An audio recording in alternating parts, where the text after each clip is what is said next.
Brought to you by Agilus Diagnostics. Health test की बात आती है तो मैं भरोसा करता हूँ India largest diagnostics company Agilus diagnostics. खुद को टेस्ट करते रहो। नमस्कार, आप देख रहे हैं बिस्तक। मैं और रजत देवगन। आज जब बाजार की ओपनिंग हो रही थी तो बिल्कुल मूड नहीं था ट्रेड करने का, क्योंकि एक दुखद समाचार हमारे सामने खड़ा था। वो था ये कि रतन टाटा हमारा साथ छोड़ गए हैं। कल देर शाम को एक खबर आ गई थी कि रतन टाटा का 86 साल की उम्र में निधन हो गया है और आज उनको पूरे राजकीय सम्मान के साथ अंतिम विदाई दी गई। लेकिन इस खबर की वजह से पूरे देश में शोक की लहर दौड़ गई थी और लगभग तय था कि स्टॉक मार्केट पे इंपैक्ट पड़ेगा, आज कोई ज़्यादा ट्रेडिंग इंटरेस्ट बनेगा नहीं। और बिल्कुल वैसा ही हुआ। गिफ्ट निफ्टी बता रहा था 108 पॉइंट्स के आसपास ऊपर खुलेंगे। हम 25,067 के लेवल पे ओपन भी हो गए, लेकिन फिर उसके बाद 25,134 का हाई लगाने के बाद निफ्टी नहीं संभाल पाया। ऊपरी स्तरों पर दबाव बनना शुरू हुआ और 24,979 ये आज के दिन का लो है। क्लोजिंग आई है 24,998 के लेवल की। मात्र 16 पॉइंट्स पॉजिटिव बंद हुआ है निफ्टी, लेकिन ऊपर से देखोगे तो हायर लेवल से प्रॉफिट बुकिंग हुई है। निफ्टी बैंक 523 पॉइंट्स की बढ़त के साथ 51,530 के लेवल पे हुआ है बंद। यहां पर स्ट्रेंथ ज्यादा नजर आए थे क्योंकि निजी क्षेत्र के बैंक्स दौड़ गए आज, जिसमें कोटक प्रोमिनेंटली स्टॉक में बहुत खरीदारी हुई। सेंसेक्स 144 अंकों की बढ़त के साथ 81,611 के लेवल पे हुआ है बंद। फिर फोकस में थे टाटा ग्रुप के स्टॉक्स की उनका क्या होगा, लेकिन टाटा ग्रुप के स्टॉक्स में कई स्टॉक्स में बहुत स्ट्रॉन्ग एक्शन बना है आज।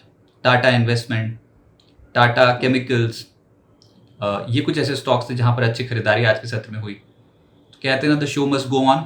बिल्कुल वही वाली स्थिति आज मार्केट्स पे देखने को मिल रही थी, लेकिन एक डल सेशन था, ठहराव था मार्केट में। आज ब्रॉडर स्पेस पे भी समझ में आ रहा था। एडवांसेस थे निफ्टी के 23, गिरने वाले थे 27। जो सबसे तेज चला वो है कोटक महिंद्रा बैंक, लगभग 4% उछल गया ये स्टॉक। जेएसडब्ल्यू स्टील 2% चढ़ा, एचडीएफसी बैंक 2.25% ऊपर, बीईएल 1.5% चढ़ा और इंडसइंड बैंक 1.5% चढ़ता हुआ नजर आया। निफ्टी लूजर्स में सिप्ला 3.25% नीचे आया, टेक महिंद्रा 3% नीचे। ट्रेंड आज प्रॉफिट बुकिंग दिखा गया, पिछले कुछ दिनों से बहुत एक्टिव था ये स्टॉक, 2.25% नीचे आया। सन फार्मा 2% नीचे और इन्फोसिस भी 2% नीचे आ गया। एफएनओ गेनर्स में आपको कोटक महिंद्रा बैंक दिखाई देगा, ये निफ्टी का ही टॉप गेनर है आज। इसके अलावा टाटा केमिकल 4% ऊपर रहा, एमजीएल 3% चढ़ गया, बीएचईएल 2.5% ऊपर और लॉरस लैब्स का स्टॉक भी 2.5% चढ़ गया। एफएनओ लूजर्स में आज लुपिन की पिटाई हो गई, जिसमें 6.25% की गिरावट थी। फिर अंबुजा सीमेंट 4.5% नीचे आया, सिप्ला 3.5% नीचे, टोरेंट फार्मा 3% से ज्यादा लुढ़क गया और ऑरबिंदो फार्मा भी 3% नीचे आ गया। मिड कैप गेनर्स में जेनटेक, आज डिफेंस से जुड़ी कंपनियां बहुत तेज चली हैं। जेनटेक का स्टॉक 10% ऊपर चला गया। डीबी रियल्टी 10% चढ़ा, लेटर हाफ में बहुत स्ट्रॉन्ग एक्शन था स्टॉक में। पावर इंडिया 9.5% चढ़ा, मैसडॉक 8.5% ऊपर, एवलॉन 8% चढ़ गया, शिवालिक बायोमेटल 7.5% ऊपर, उषा मार्टिन एलिकॉन 7% चढ़ते हुए नजर आया। आरसीएफ ये शुरुआती सत्र में एक्टिव हो गया था, दिन के रिटर्न है 7% के। फिर गार्डन रीच 6.5% ऊपर, फ्लोरोकेम 6.5% ऊपर, रेन इंडस्ट्रीज 6% चढ़ता हुआ नजर आया। मिड कैप लूजर्स में होम फर्स्ट 5% नीचे, नजारा 4% नीचे, फिनिक्स लिमिटेड 3.5% नीचे, स्टरलाइट टेक, कॉनकॉर्ड बायो और आईटीडी सीमेंटेशन भी आज नीचे आ गए। आज निजी क्षेत्र के बैंक्स में अच्छी खरीदारी हुई। कोटक महिंद्रा बैंक तो लीड कर ही रहा था, इसके अलावा आरबीएल बैंक 2.25% ऊपर, एचडीएफसी बैंक का सहारा था मार्केट को आज, 2.25% ये ऊपर आ गया। इंडसइंड बैंक 1.5% चढ़ गया, आईडीएफसी फर्स्ट बैंक 1% ऊपर रहा और एक्सिस बैंक 1% चढ़ता हुआ नजर आया। फाइनेंशियल्स में आरईसी लिमिटेड 2% ऊपर, एमसीएक्स 1.5% ऊपर, एचडीएफसी लाइफ 1% ऊपर। फिर एचडीएफसी एएमसी, मुथूट फाइनेंस और बजाज फिनसर्व में हल्की खरीदारी होती हुई नजर आई। सेक्टर था डिफेंस, बहुत ज्यादा पिट गया है सेक्टर। रिजल्ट सीजन का आगाज हो रखा है और डिफेंस कंपनियां निचले स्तरों से पलट गई। ऑर्डर इनफ्लो बहुत तगड़ा है इन कंपनियों के लिए, देखते हैं नतीजे कैसे पोस्ट होते हैं। लेकिन जेनटेक 10% ऊपर, मैसडॉक 8.5% ऊपर, गार्डन रीच 6.5% ऊपर, बीईएमएल 5% ऊपर, बीडीएल डेटा पैटर्न्स 4.25% से 5.25% ऊपर रहे। सीपीएससी यानी कि सरकारी कंपनियां चल रही थी, कोची शिपयार्ड बीईएल 1.5% से 2.5% ऊपर। फिर अन्य कंपनियां जैसे कि पावर ग्रिड, एनटीपीसी 1% ऊपर आया। एनबीसीसी और कोल इंडिया में भी हल्की खरीदारी देखने को मिली। जो नहीं चले आज वो थे 2, फार्मा और आईटी, यहां प्रॉफिट बुकिंग देखने को मिली। फार्मा स्टॉक्स में ल्यूपिन 5.5% नीचे, सिप्ला 3% नीचे, टोरेंट फार्मा, एल्केम, ऑरबिंदो फार्मा, लालपात लैब, सन फार्मा अच्छी खासी गिरावट है आज हायर लेवल से। आईटी स्टॉक्स में टेक महिंद्रा सबसे ज्यादा टूटा है, लगभग 3%। फिर इन्फोसिस 2% नीचे आ गया। परसिस्टेंट, एम्फेसिस, एलटीआईएम, एलटीटीएस, कोफोर्ज ये सब लाल निशान की क्लोजिंग दिखा गए। गरुड़ा कंस्ट्रक्शन एंड इंजीनियरिंग का आईपीओ आज बंद हुआ, लेकिन सब्सक्रिप्शन फिगर्स कोई उतने एनकरेजिंग नहीं है। 7.55 टाइम्स सब्सक्राइब होकर बंद हुआ है। 92 से 95 रुपीज़ प्रति शेयर का प्राइस बैंड रखा गया था। इशू साइज भी छोटा था 264 करोड़ रुपए का, लेकिन अभी मार्केट ही वैसे नहीं है जो बहुत ज़्यादा आईपीओ में सब्सक्रिप्शन आते हुए नजर आए। तो आज ये कमज़ोर सब्सक्रिप्शन फिगर्स हैं। बाजार बंद होने के बाद टीसीएस के तिमाही नतीजे आए और नतीजे अनुमान से कम रहे हैं। हालांकि मैनेजमेंट ने इंटरव्यू और प्रेस कॉन्फ्रेंस नहीं की है, वो इसलिए क्योंकि रतन टाटा को अलविदा कहना था, उनका अंतिम संस्कार था, तो इसकी वजह से सारे मीडिया इंटरेक्शंस आज नहीं किए मैनेजमेंट ने। लेकिन जो टीसीएस के नतीजे आए उसमें मुनाफे की फिगर लगभग 1% घटकर 11,909 करोड़ रुपए रही है। 12,422 करोड़ रुपए का अनुमान था, तो ये अच्छा खासा मिस है इस बार। आय जो है उसमें 2.5% का इजाफा देखने को मिला है, 64,259 करोड़ रुपए, और अनुमान था 64,160 करोड़ रुपए, तो ये अनुमान से बेहतर है।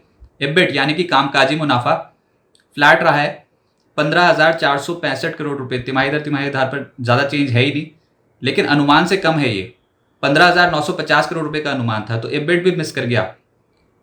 और मार्जिन जो है प्रॉब्लम यहां पर दिखाई देती है, क्योंकि मार्जिन 24.7% से घटकर 24.1% रहे हैं। अनुमान ये था कि एटलीस्ट 24.85% के मार्जिन टीसीएस पोस्ट करेगी, तो मार्जिन मिस करके गए हैं, ये दिक्कत आएगी। अब एट्रिशन 12.1% से बढ़कर 12.3%, यानी कि जो कर्मचारी नौकरी छोड़कर जाते किसी और कंपनी में, उनकी संख्या थोड़ी सी बढ़ी है, फिर भी इंडस्ट्री स्टैंडर्ड्स में सबसे कम है ये।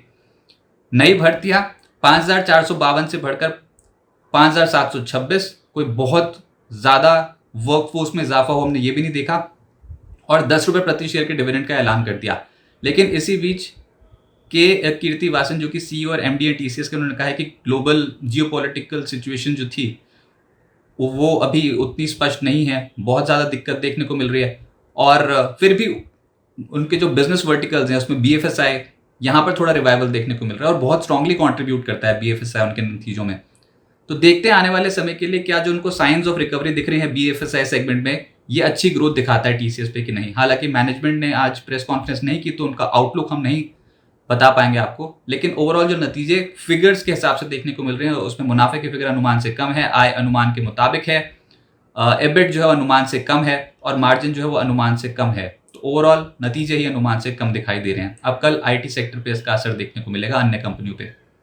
अब आगे क्या होगा, देखिए इस हफ्ते निफ्टी की जो रेंज है वो है 24,694 से लेकर 25,234, और हम बार बार देख रहे हैं कि 25,134 25,234 पे पहुंचते तो वहां पर पिटाई हो जाती है, ऊपरी स्तरों पर मुनाफा वसूली हो जाती है। 25,250 के लेवल को क्रॉस करेंगे, इसके ऊपर टिकेंगे, तभी अब अगली लेग स्टार्ट होगी, तेजी बनेगी, बुल्स का कॉन्फिडेंस बढ़ेगा। जब तक ये लेवल क्रॉस नहीं होता तब तक ऐसे हिचकोले खाएगा मार्केट, ऐसा लग रहा है। और नीचे 24,900 से 24,850 इंपॉर्टेंट जोन रहेगा जहां पर बार बार खरीदारी हो सकती है। आज तो इस जोन को टेस्ट ही नहीं किया, लेकिन बार बार लोअर लेवल से खरीदारी, हायर साइड पे सप्लाई, ऐसे मार्केट देखने को मिलेगी। अमेरिका पे फोकस इसलिए जा रहा है क्योंकि वहां पर सीपीआई महंगाई के आंकड़े आए हैं, 2.5% से घटकर 2.4% सितंबर महीने में महंगाई रही है, अनुमान था 2.3% का, तो 2.4% का आंकड़ा है, थोड़ा सा ज्यादा है। लेकिन फिर भी अगर आप देखो तो यूएस में सितंबर सीपीआई महंगाई फरवरी 2021 के निचले स्तर पर है।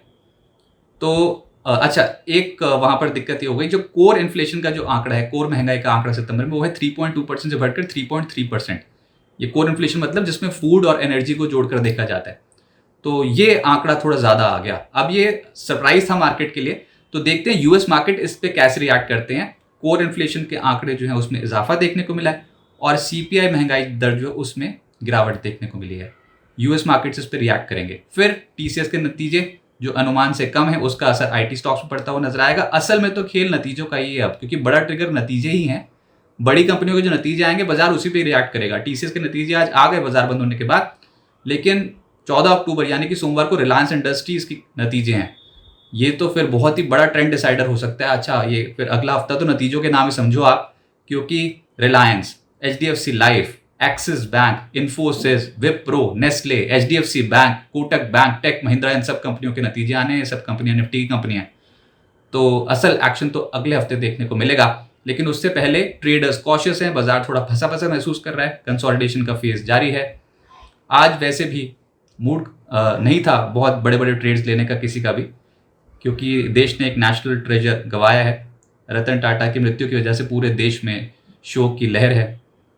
भगवान की आत्मा को शांति दे, हम यही कामना करते हैं। लेकिन मार्केट्स फिलहाल जो नेक्स्ट बड़ा ट्रिगर होगा अब वो नतीजों का ही होगा, और बड़ी कंपनियों के नतीजे हैं, तो उससे पहले ट्रेडर्स थोड़ा सा कॉशियस हैं अभी इन लेवल्स पे। बिस्तक आपके लिए लाया है प्रीमियम मेंबरशिप प्रोग्राम, जहां आपको मिलेंगे कई सारे फायदे, जिनमें मार्केट न्यूज़लेटर, लाइव चैट पर आपके सवालों के सबसे पहले जवाब, मार्केट आउटलुक, वीकेंड पर मार्केट स्कैन, एंकर्स के साथ चैट और भी बहुत कुछ। इस प्रीमियम सब्सक्रिप्शन में 3 तरह के प्लान्स हैं, सिल्वर, गोल्ड और प्लैटिनम, जिनकी शुरुआत मात्र 159 रुपए महीने से होती है। इससे जुड़ना भी बेहद आसान है। बिस्तक के YouTube चैनल पर जाएं, ज्वाइन बटन पर क्लिक करें और अपना प्लान सिलेक्ट करें। बस बन गए आप हमारे प्रीमियम मेंबर।